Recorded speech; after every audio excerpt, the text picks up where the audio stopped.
అందరికీ జై శ్రీరామ్. ఆంజనేయ స్వామికి తమలపాకు మాల ఎందుకు వేస్తారు?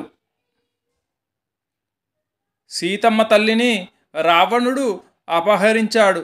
దాంతో రామచంద్రుడు సీతమ్మ కోసం అన్వేషణ మొదలుపెట్టాడు. రామునికి అన్వేషణలో ఆంజనేయుడు అశోకవనం చేరుకున్నాడు. సీతమ్మ అక్కడే ఉందన్న విషయం రామునితో చెప్పాలని లంక నుండి బయలుదేరతాడు. అతను వెళ్ళేటప్పుడు సీతమ్మ ఆంజనేయ స్వామిని ఆశీర్వదించాలని ఆశిస్తుంది. అయితే అశోకవనంలో ఉన్న పుష్పాలు ఆమె చేతికి అందవు. దానితో పుష్పాలకు బదులు తమలపాకును కోసి ఆంజనేయ స్వామి తల మీద పెట్టి దీవిస్తుంది. అందుకే తమలపాకు ఆంజనేయ స్వామికి ప్రీతిపాత్రమైనది.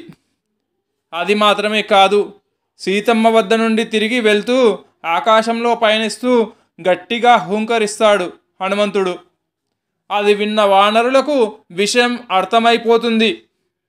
హనుమంతుడు ఖచ్చితంగా సీతమ్మ జాడ తెలుసుకునే వస్తున్నాడని అర్థం చేసుకున్న వానరులంతా 1000 కళ్ళతో ఎదురు చూస్తారు. అతడు రాగానే తమలపాకుల తీగలతో సన్మానం చేస్తారు. అది చూసి హనుమంతుడు ఆనందంతో పొంగిపోతాడు. అందువల్లనే ఆంజనేయుకి తమలపాకుల మాలను వేస్తే స్వామి పరమానందం చెంది దీవెనలు కురిపిస్తాడు.